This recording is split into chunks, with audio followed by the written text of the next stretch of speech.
China Kwagyan Asuonwunhene Kontire Mensa enono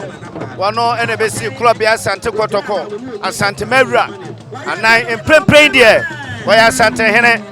emprempren wo mu nkwan de oya Asantehene enesai wano enebesi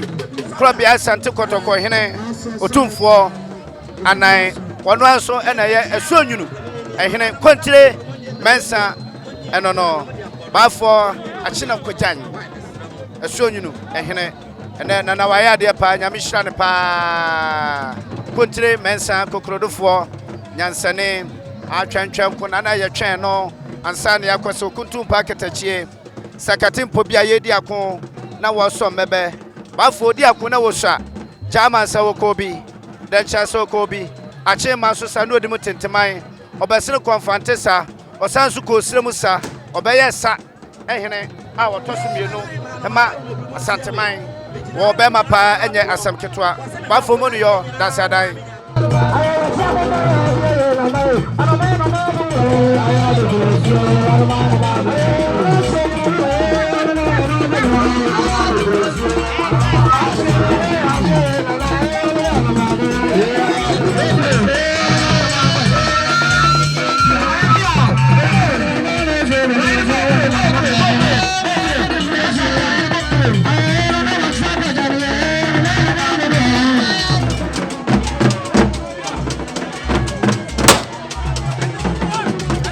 ena ye Asuonwunu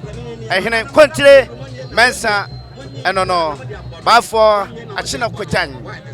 Asuonwunu ehene ene na waya de pa nyame hira ne pa Kontire Mensa kokrodofo nyansane atwantwam ko na ye twen no ansa ne yakoso kuntum pa ketachie sakatimpo bia ye di akon na wo so mebe bafo di akon na wo sha jama sa wo kobi den cha so kobi ache ma so sa no odimu tenteman obesere konfantesa osansu ko siremu sa obeye sa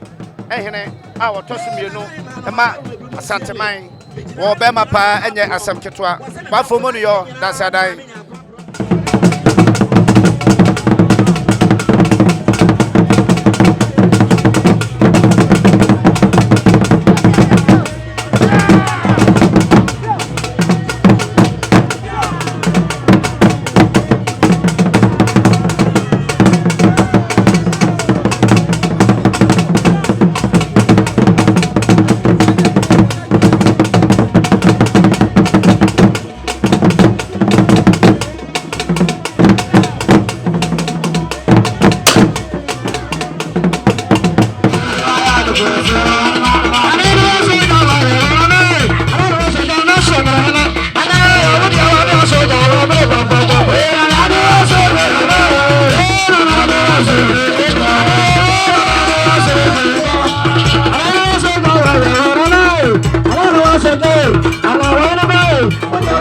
China Kwagyan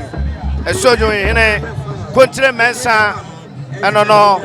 wano enebesi club ya Asante Kotoko Asante Mewra